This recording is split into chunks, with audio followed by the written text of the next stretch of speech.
सुबह का समय था। रात की ठंडी हवा अब भी पूरी तरह गई नहीं थी और सूरज धीरे धीरे खेतों के पीछे से झांक रहा था। गांव की पगडंडी पर हल्की धुंध फैली हुई थी।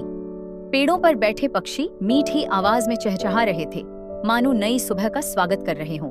गांव के किनारे एक छोटा सा मिट्टी का घर था। उस घर में मोहन अपनी दादी के साथ रहता था। मोहन शहर की भागदौड़ से दूर कुछ दिनों के लिए गांव आया था।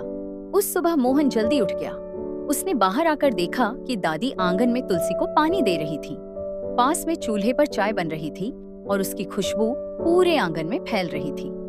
मोहन ने जम्हाई लेते हुए कहा, दादी, आप इतनी सुबह कैसे उठ जाती हो? दादी हल्का सा मुस्कुराई। बेटा, सुबह जितनी शांत होती है उतना सुकून दिन में कहीं नहीं मिलता।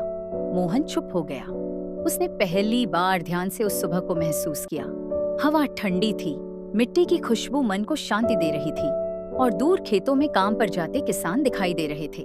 दादी ने उसे चाय का कप दिया और बोली, चलो आज तुम्हें एक जगह दिखाती हूँ। दोनों धीरे धीरे गांव की पगडंडी पर चलने लगे।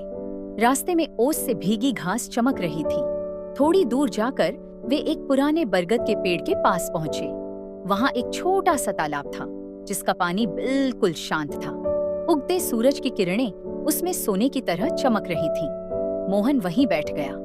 उसने लंबे समय बाद अपने मन को इतना शांत महसूस किया। कुछ देर बाद दादी बोली, जानते हो मोहन, लोग सोचते हैं कि खुशी बड़ी चीजों में मिलती है, लेकिन असली सुकून तो ऐसी छोटी छोटी सुबहों में छिपा होता है। मोहन ने तालाब की तरफ देखते हुए पूछा, लेकिन शहर में तो किसी के पास इतना समय ही नहीं होता। दादी मुस्कुराई, समय सबके पास होता है बेटा, बस लोग उसे शांति पर खर्च करना भूल गए हैं। उनकी बातें सुनकर मोहन सोच में पड़ गया।